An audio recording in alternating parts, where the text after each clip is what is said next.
Hi everybody, I'm John Clark with Dungeon Master for Hire, and I'm doing a quick video to help some of my players get going with character creation on D&D Beyond. D&D Beyond is Wizards of the Coast web portal for Dungeons and Dragons, and they have great character creation tools. You can manage your character there. You can level up your character there. It's really a home for players and their characters. And the great thing about it is I can also use those characters in my Roll20 games. So let's just get started. I'm going to try and keep this sweet, short, and simple. So if I send you an invitation, it's going to look something like this. You're going to get a little web link. And when you click on it, it's going to take you to a page that looks like this, right? It's going to have the name of the campaign, say join a campaign. It's going to show all the characters that you have available to join that campaign with, or you're going to see this big blue button that says create a character.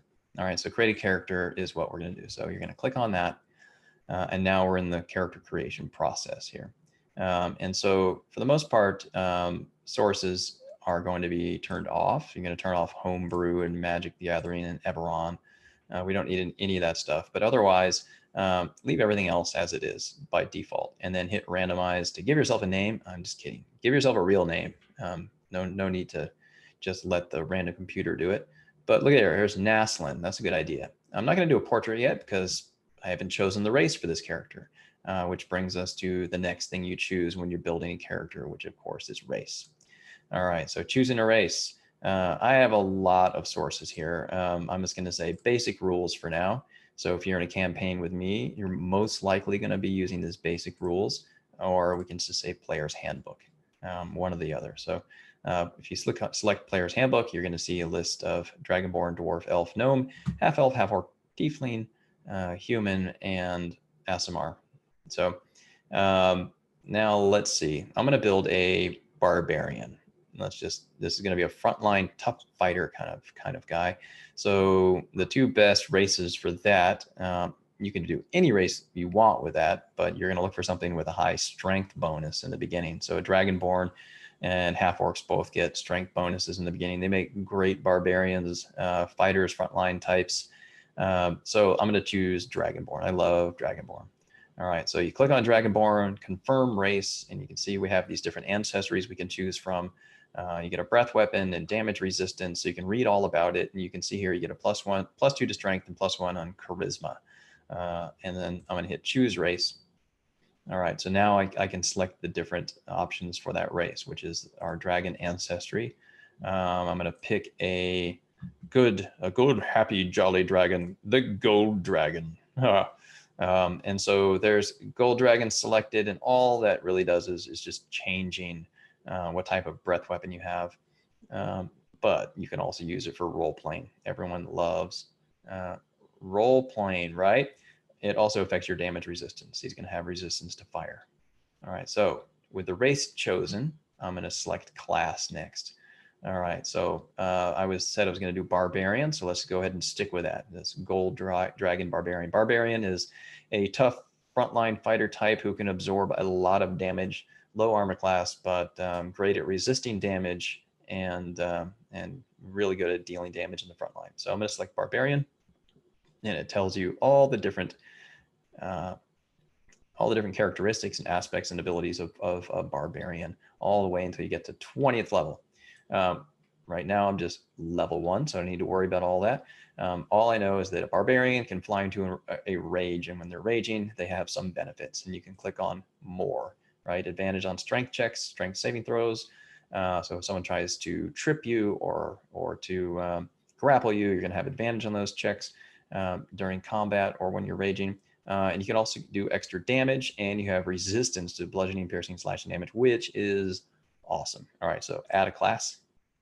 There we go. Proficiencies are the next thing you're going to add. So every different class has proficiencies to choose from.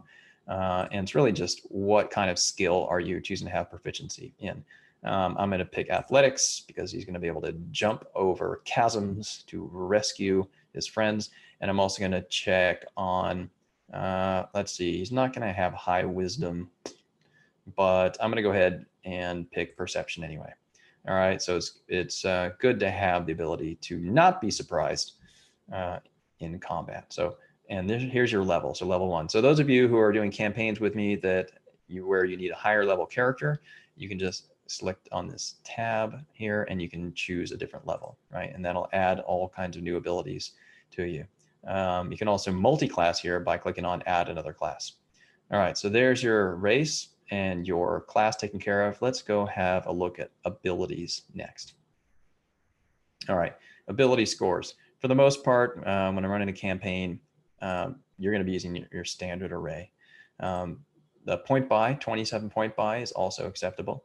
But most campaigns, especially with new players, just pick standard array, right? So you're going to be able to choose now from what your strength, dexterity, constitution, intelligence, wisdom, and charisma are going to be. And remember, your dragonborn gets a +2 on strength and +1 on charisma.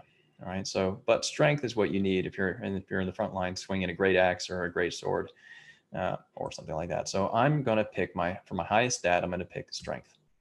Okay. For my second highest stat, I'm going to pick constitution, right? Because that means hit points. And if you're extra hit points, the higher your constitution, the more hit points you have, and you get those bonuses, right? So constitution's next. And you can see it down here, it starts to fill in the scores, and that would be a modifier of +2. So it's going to give you +2 hit points for every level.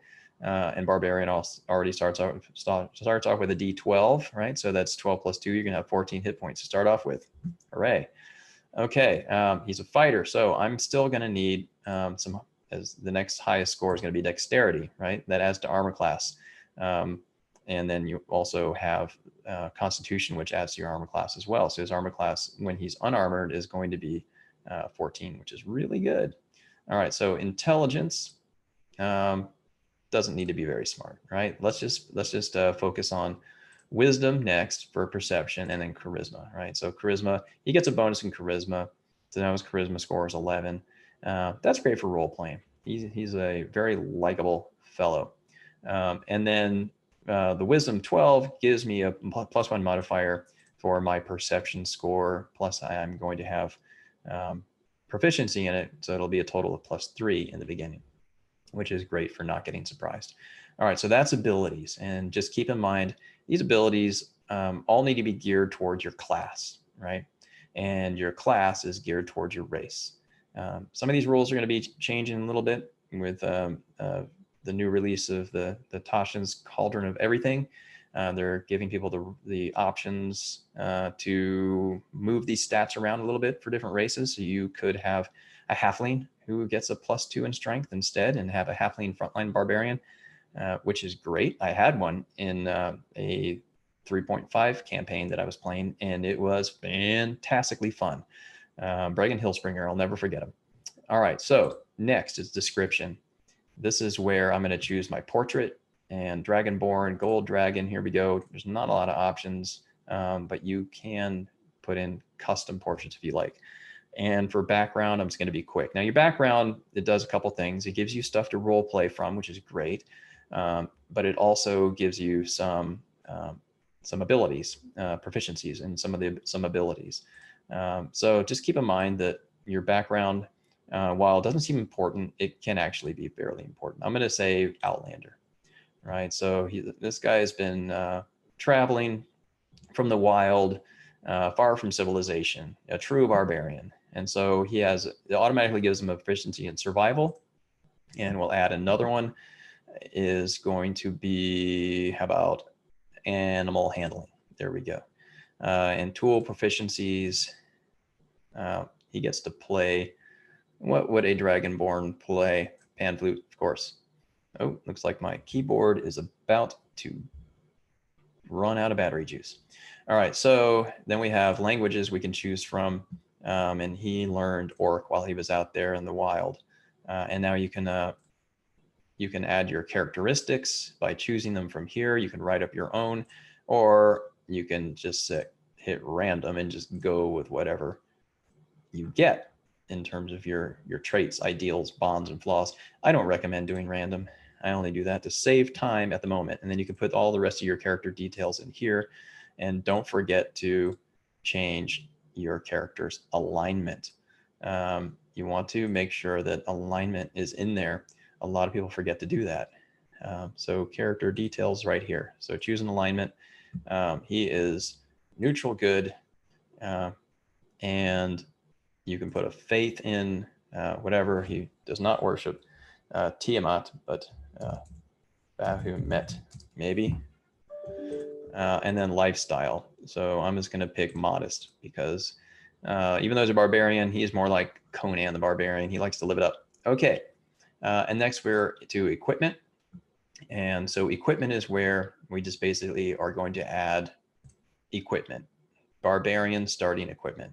Great axe, 2 hand axes. He's got an explorer's kit and 4 javelins and a pouch containing 10 gold pieces, traveler's clothes, trophy from an animal. That's going to be the horn of a white buffalo, and then a hunting trap and a staff. There we go. All right, so he has got all his possessions, and here's his inventory. And all you have to do under inventory now, when you open it up, is under great axe, click wield. For hand axe, wield, javelins, wield, and quarterstaff. He doesn't really need to wield that, but I'll put it on there anyway, just in case we encounter a skeleton and he needs to whack it. Okay, he has no armor, so we don't need to worry about that. And then that's it. What's next? View your character sheet. And your character is done, and your character is part of the campaign. That's just a beyond 20 warning there. All right, so here's my character, and here's my equipment, actions. Here's your weapons for attacking. Your great axe, hand axe, javelin, quarterstaff, unarmed strike. Here's your strength, dexterity, constitution, intelligence, wisdom, charisma. Here are your saving throws. In case someone shoots a fireball at you, you're gonna have to make a dexterity save, or if you drink some poison, you're gonna have to make a constitution save. These are your passive abilities, perception. These are more for the dungeon master, less for you. I need to know what these are when you are encountering things. And then right here are all your skills. Remember, I chose those proficiencies: animal handling, athletics, perception, survival. And all these bonuses are based on your statistics up here. Okay. And then here's your initiative score, which is based on your dexterity score. And here's your armor class, which is a combination of your constitution and dexterity together. And then here's your walking speed and your proficiency bonus. Okay, and that is all that there is, really. And if you want to get in deeper, you can select on these tabs and have a look at things. Here's your equipment. So you can look and see everything that's in your equipment. You can manage equipment up here, which is great. You can add stuff, subtract stuff, change things. Let's say you didn't want a great axe, you wanted a great sword. You can remove the great sword. You can go to manage equipment, and then you can add armor. There's a weapon. There's weapon, common, proficiency, proficient in, and then load more, great sword, add. There we go. And then you can click on toggle the box there in order to equip it. And you go back to actions, and you can see now I have a great sword with a +5 to hit and 2d6 + 3 damage. Okay. There's also features and traits, which can separate in the class features and racial traits. Right, here's your breath weapon, 1 per short rest. And then here's your ability to rage, 2 per long rest. It's a bonus action. And then here's your description of yourself, right? So this is the basic description. But if you go to notes, and there's your background, characteristics, appearance. But if you go to notes, this is where you can add your backstory, right? So writing a good backstory, very important. I always give, with this stuff filled out, I always give players some extra loot when they start the game, and maybe even an inspiration point if it's really awesome. Okay, that's it for now. Thank you, everybody. Thanks for joining Dungeon Master for Hire, and I hope to play a game with you real soon. Bye.